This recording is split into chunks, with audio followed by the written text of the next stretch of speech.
The Gold House started out as an amazing read, but now I'm really struggling with chapters like 12 through 15, as the author has felt compelled to talk about a Merle Horzmann for 3 chapters straight, and I can't even with this woman. Merle Horzmann was the secretary of Doc Noss's mining company. She was a profuse writer of daily logs and letters that sadly all remained intact to this day. It would be amazing if there were hundreds of interesting letters left behind by an intelligent and interesting person, but sadly, these letters are neither. They are convoluted, they're nonsensical, they're irritating. I mostly just skimmed over them. My eyes were blurring, my head was aching, I was so irritated. And did I mention I cannot stand this woman? Firstly, she's a greedy racist. She always refers to Doc in his operation as, I quote, an Indian's pipe dream.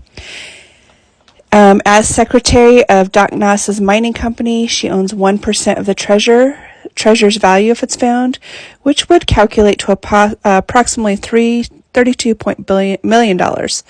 She's such a greedy bitch. She could have just done her job, enjoyed the adventure, and kept good, straightforward records for history's sake, but instead she chose to scheme against Doc Noss and his wife Ova the entire tenure of her employment. She might have been a little cool if she would have actually been a government-appointed spy, but she wasn't appointed by anyone in the government to spy on anyone. She just appointed herself as a spy. She wrote really high-level gossip, or she was a high-level gossip.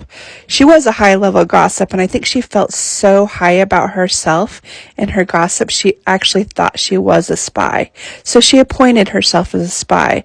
She developed theories, and she conveyed self-serving information, and it was almost like she was trying to unwind her own mind on paper, her twisted, convoluted mind, and she would actually mail this crap to the authorities.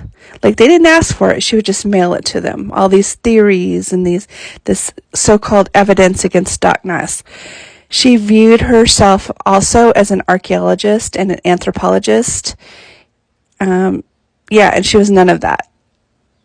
So most of the letters she wrote to the authorities about Noss's were ignored by them completely. She was convinced that Doc Noss killed the 4 road trippers, and she wrote to the authorities about that nonstop. And I think most of her letters to them just ended up in the trash.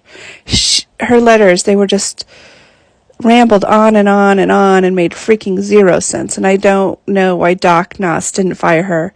It may be because he liked her son who worked for him. And maybe she did have something legitimate to bribe him with. I don't know.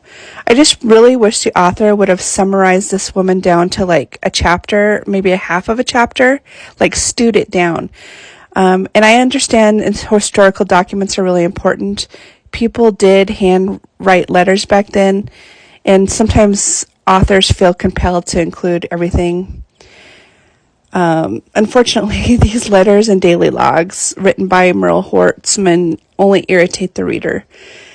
She died in a car wreck sometime after Doc Noss was murdered. Yeah, so sad. It's just a shit pile of nothing, and I hope the author wraps the story of Merle Horzmann up very soon. She is taking up way too much space in this book.